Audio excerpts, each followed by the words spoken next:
Bienvenue sur Weblex TV. Aujourd'hui, on va s'intéresser au recouvrement des petites créances. Dans la vie d'une entreprise, un dirigeant sera nécessairement confronté à un problème de recouvrement de créances, notamment dû au comportement d'un client récalcitrant à payer ses factures. Et souvent, les factures impayées sont d'un montant relativement peu important. Voilà pourquoi a été créée une procédure simplifiée donc pour ces petites créances, comme on les appelle.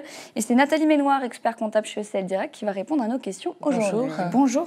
Nathalie, est-ce que vous pouvez nous préciser déjà quelles sont les solutions qui s'offrent aux dirigeants d'une entreprise qui est confrontée donc à un problème de recouvrement de créances? Oui, alors bon, ce qu'il faut déjà soulever, c'est qu'un problème de recouvrement de créances signifie inévitablement un problème de trésorerie, raison pour laquelle il est impératif de réagir vite.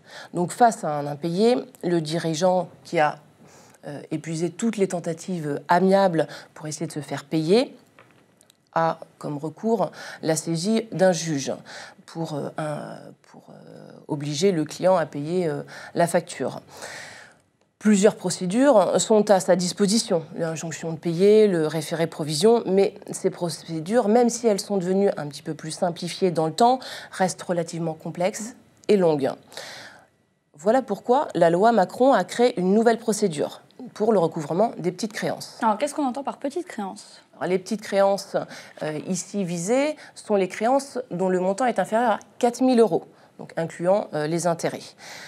Pour les créances d'un montant plus important, après une phase de recouvrement amiable infructueuse, il faut inévitablement passer par une phase judiciaire. Alors, comment fonctionne concrètement donc, cette procédure simplifiée spécifique aux petites créances, Nathalie ?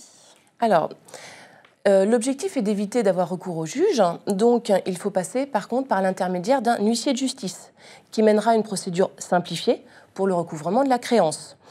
Donc, on demande à l'huissier de justice de notifier la volonté de recourir à cette procédure, donc au débiteur concerné via une lettre recommandée avec AR, et le débiteur a alors un délai d'1 mois pour répondre.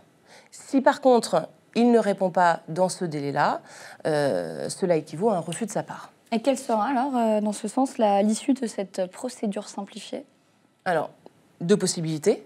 Le débiteur accepte. Et auquel cas, donc, l'huissier de justice va lui proposer donc, des montants, des modalités de paiement convenues, et délivrera un titre exécutoire, donc qui permet de procéder à l'exécution forcée de l'accord. Si par contre le débiteur refuse, eh bien, cela signifie qu'aucun accord n'est trouvé, auquel cas on n'a pas d'autre choix que de saisir la justice. Merci Nathalie, on se retrouve très bientôt, très vite sur Weblex TV. Merci.